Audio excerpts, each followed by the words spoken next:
2:46 p.m., March 16th, 2020. Naturally, Alex leads the way down towards where he had spotted the buildings. The sun is hot on their backs, and sweat glands react accordingly.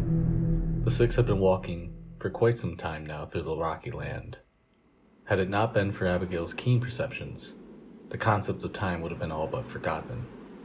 She reminds everyone of this pressure of time, indicating that they should turn back before night falls on the Utah sky. She is shockingly ignored as Alex spearheads the movement forward. "Oh, just a little bit more. We're really close," Alex pleads to his sister. 15 minutes later, this statement appears false. Abigail feels the tides of division turning in her favor. Perhaps now the others would side with her.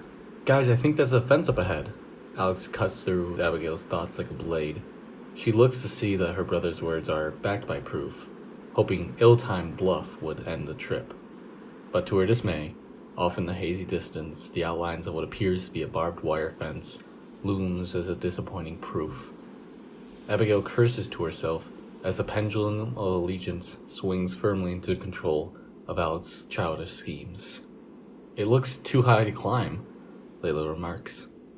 Kyle uses this moment to boast for himself. I've climbed higher. It should be doable if you ask me."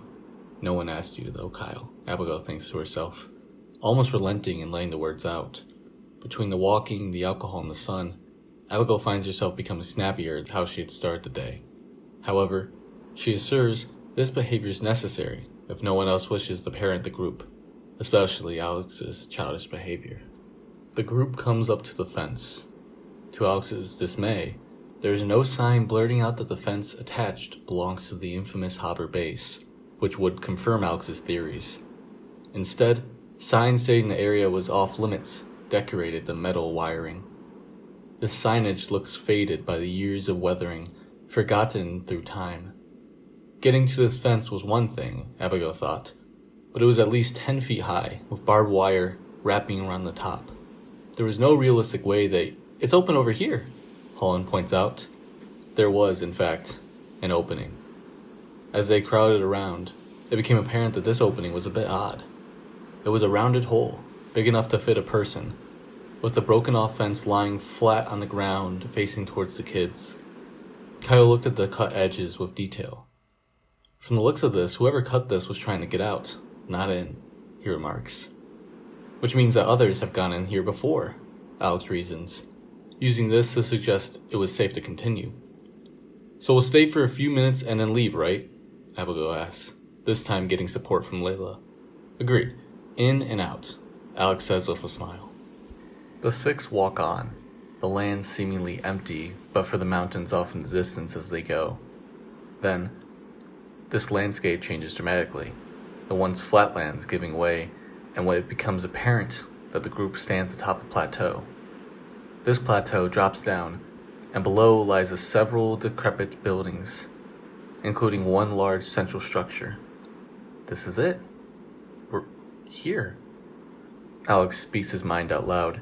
Incredulousness, blended with excitement, carries his voice to the others' ears. From the sound of it, one might almost think that Alex himself was unsure of the base's existence. But Alex would never admit that, and so Abigail would never ask. Their grandfather's stories always seemed slightly larger than life, a bit too fantastical. But if this part was true, what else was?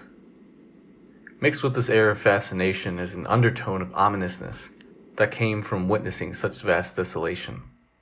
It was like those pictures of Chernobyl after the meltdown, or touring an abandoned theme park. The lack of the human element creates such a dark environment that it pulled the six towards it, while begging for them to stay away.